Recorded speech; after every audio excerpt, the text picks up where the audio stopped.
우리는 늘 사랑을 받고 싶어 합니다. 그런데 막상 누군가 진심으로 사랑해주면 불편해집니다.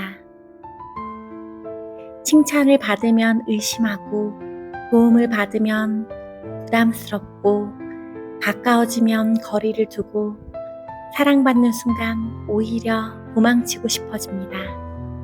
왜 그럴까요? 그 안에는 보통 아주 오래된 쌈스카라가 있습니다. 나는 사랑받을 만한 사람이 아니다. 나는 버려질 것이다. 사랑하면 상처받는다. 나를 알면 떠날 것이다. 어린 시절의 상처, 거절의 기억, 버림받은 경험이 무의식 깊은 곳에 저장되어 있으면 사랑보다 상처가 더 익숙해집니다. 그러면 사랑이 들어올 때 마음은 그것을 사랑으로 인식하지 않고 위험으로 인식합니다. 그래서 사랑을 받으면 가슴이 열리는 대신 긴장합니다. 수행적으로 말하면 사랑받으면 안 되는 자아입니다. 참 나는 사랑 그 자체입니다. 하지만 에고는 과거의 상처로 만들어졌습니다. 에고는 말합니다. 나 같은 사람이 사랑받을 리 없어. 조금 있으면 떠날 거야. 기대하면 실망할 거야. 그래서 사랑이 오면 받지 못하게 막습니다.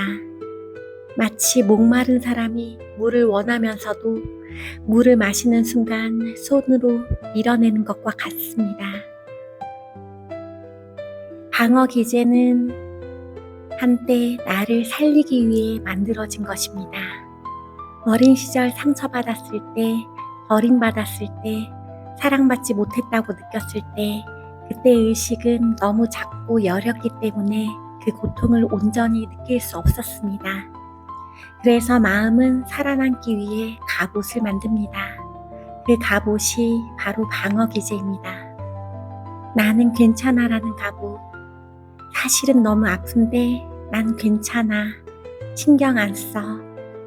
상관없어 라고 말합니다. 그 순간 상처는 사라진 것이 아니라 무의식으로 내려갑니다.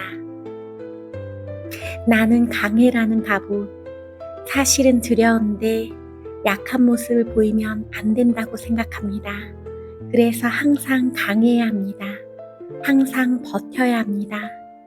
항상 해결해야 합니다. 하지만 그 강함 뒤에는 나는 약하면 사랑받지 못해 라는 쌈스카라가 숨어 있을 수 있습니다. 나는 특별해 라는 갑옷. 영적인 수행에서도 나타납니다. 나는 깨어났다.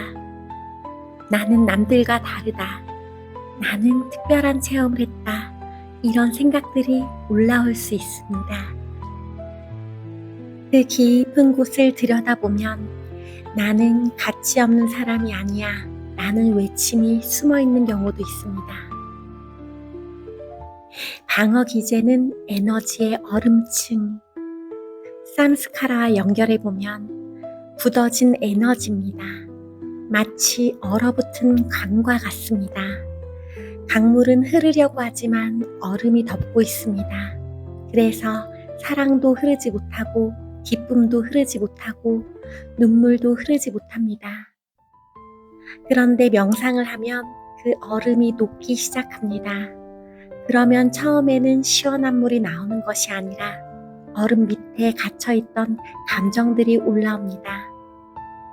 분노, 슬픔, 외로움, 버림받음, 수치심. 그래서 많은 수행자들이 왜 명상하는데 더 힘들어질까라고 느낍니다.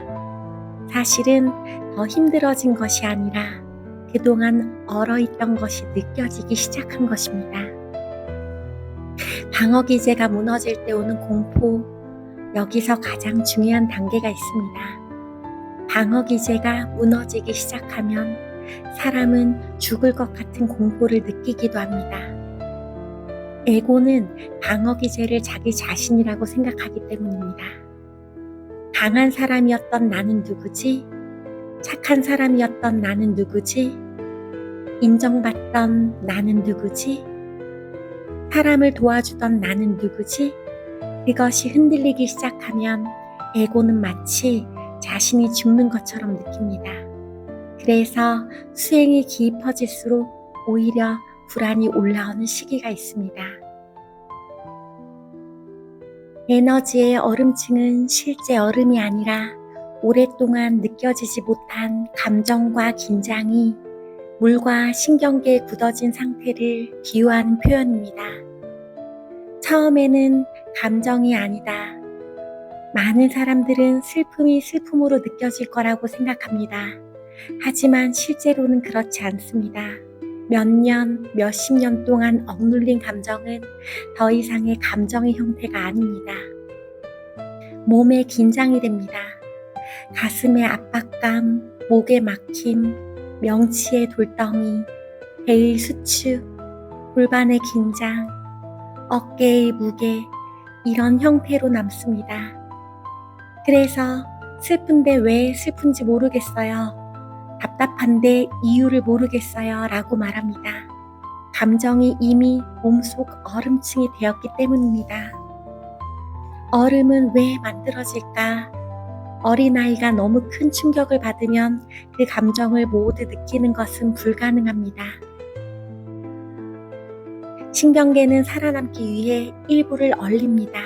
마치 겨울에 강물이 얼어붙는 것처럼 버림받음, 수치심, 무가치함, 두려움, 분노, 그것을 깊은 곳에 저장합니다. 그래야 당장 살아갈 수 있기 때문입니다. 그래서 방어기제는 얼음 위의 눈이다. 얼음 아래에는 감정이 있습니다.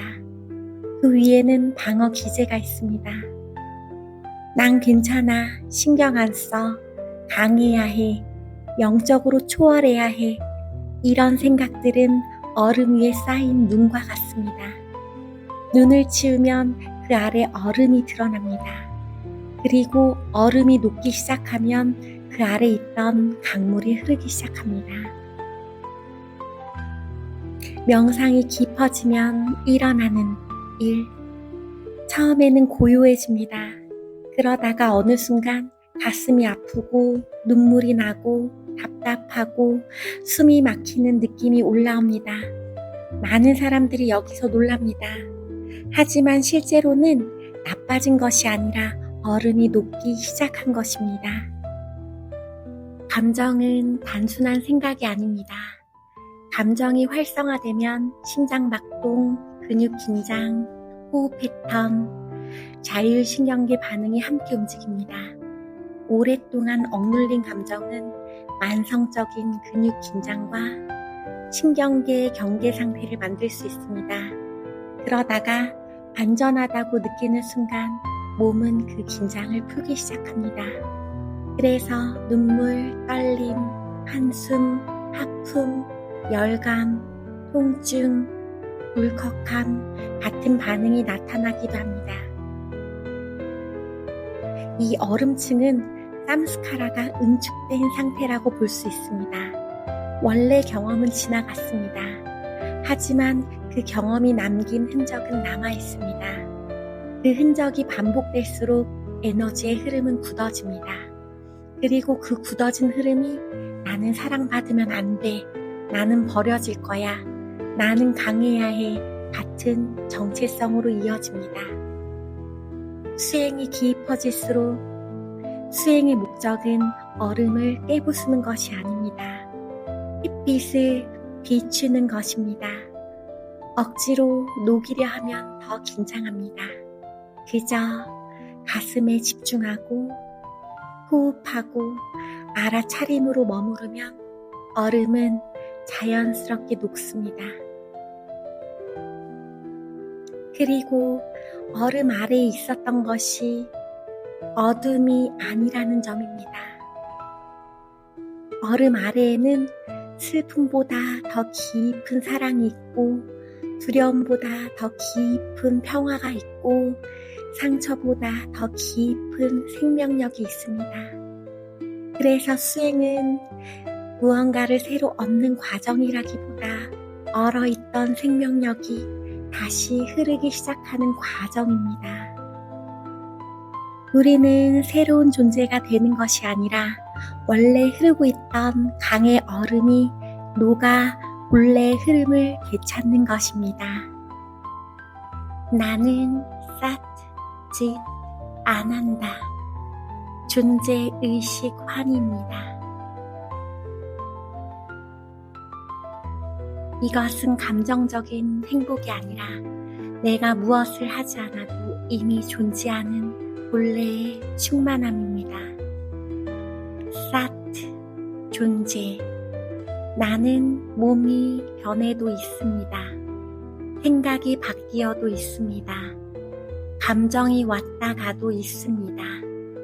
어릴 때의 나도 있었고 지금의 나도 있습니다.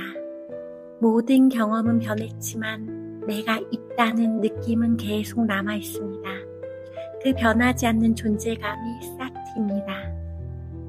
짓, 의식, 알아차림. 생각이 올라오는 것을 아는 힘, 감정이 움직이는 것을 아는 힘, 몸의 감각을 알아차리는 힘, 그것이 짓입니다. 나는 생각이 아닙니다. 생각을 아는 자입니다. 나는 감정이 아닙니다. 감정을 비추는 의식입니다. 나는 두려움이 아닙니다. 두려움이 올라오는 것을 알아차리는 고요한 자리입니다. 안 한다, 환희, 본래의 충만함. 안 한다는 기분 좋은 흥분이 아닙니다. 누군가 나를 사랑해줘서 생기는 행복도 아니고 무언가를 얻어서 생기는 만족도 아닙니다. 아무것도 붙잡지 않아도 존재 자체가 충분해지는 고요한 기쁨입니다. 방어 기제가 쉬고 생각과 감정에 에너지를 주지 않을 때 가슴 깊은 곳에서 자연스럽게 올라오는 평화입니다. 그래서 사트, 짓, 안 한다는 이렇게 느낄 수 있습니다. 나는 있다. 나는 알고 있다.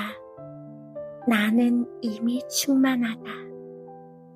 이 세 가지는 따로 떨어진 것이 아닙니다.